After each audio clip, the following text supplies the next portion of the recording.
दोस्तों, आज हम इस वीडियो की सहायता से जानेंगे कि ऑनलाइन गेम्स खेलकर हमें जो इनकम होता है उस पर कौन सा टैक्स लगाया जाता है और यह टैक्स कैसे और किस रेट से लगाया जाता है और क्या इसमें हमें कोई डिडक्शन मिलता भी है। दोस्तों, हम में से बहुत से लोग अपने मोबाइल या लैपटॉप पर कोई ना कोई गेम जरूर खेलते हैं, जिसमें कुछ गेम्स ऑनलाइन यानी इंटरनेट की सहायता से खेले जाते हैं तो कुछ गेम्स ऑफलाइन खेले जाते हैं।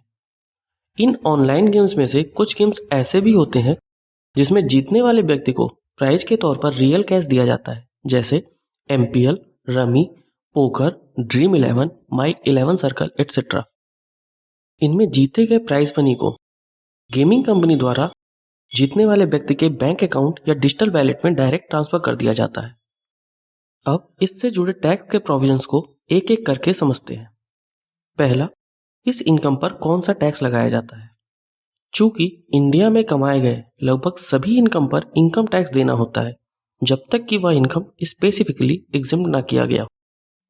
इसीलिए ऑनलाइन गेम्स में जीते गए प्राइज मनी पर भी टैक्स कलेक्ट करने के लिए इनकम टैक्स एक्ट में प्रोविजंस बनाए गए हैं।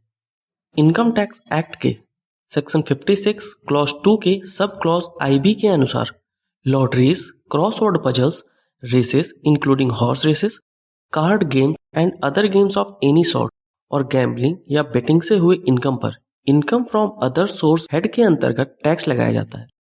और card game and other games of any sort में ही ऑनलाइन गेमिंग को भी शामिल किया गया है। इसलिए हमें ऑनलाइन गेमिंग से हुए इनकम पर इनकम टैक्स देना होता है। अब देखते हैं कि यह टैक्स कैसे और किस रेट से लगाया जाता है। ऑनलाइन गेमिंग से इनकम पर फ्लैट 30% के रेट से टैक्स लगाया जाता है और साथ ही इस 30% का 4% सेस भी लगाया जाता है, जिससे आपको कुल 31.2% के रेट से टैक्स देना होता है। यहाँ पर फ्लैट रेट से मतलब है कि आपको इनकम टैक्स स्लैब रेट का बेनिफिट इस इनकम पर नहीं मिलेगा। लेकिन यदि आपकी कोई और भी इनकम हो, जैसे सैलरी से भी आपकी इनकम आती है, तो उस सैलरी इनकम पर स्लैब रेट अप्लीकेबल होगा। यहाँ पर गवर्नमेंट द्वारा यह टैक्स दो तरीके से कलेक्ट किया जाता है। जैसे यदि आपको मिलने वाला प्राइज मनी 10,000 रुपए से ज्यादा है तो गेमिंग कंपनी खुद ही 31.2% टीडीएस काटकर आपको भुगतान करेगी और टीडीएस इनकम टैक्स डिपार्टमेंट के पास सबमिट कर देगी। और यदि आपको मिलने वाला यह प्राइज मनी 10,000 रुपए से कम है तो इस केस में आपका टीडीएस तो नहीं काटा जाएगा, लेकिन इस पर टैक्स का पेमेंट आपको खुद ही इनकम टैक्स रिटर्न भरते समय करना होगा। अब यह देखते हैं कि क्या हमें इस इनकम पर किसी एक्सपेंस का डिडक्शन या एग्जम्पशन भी मिलेगा।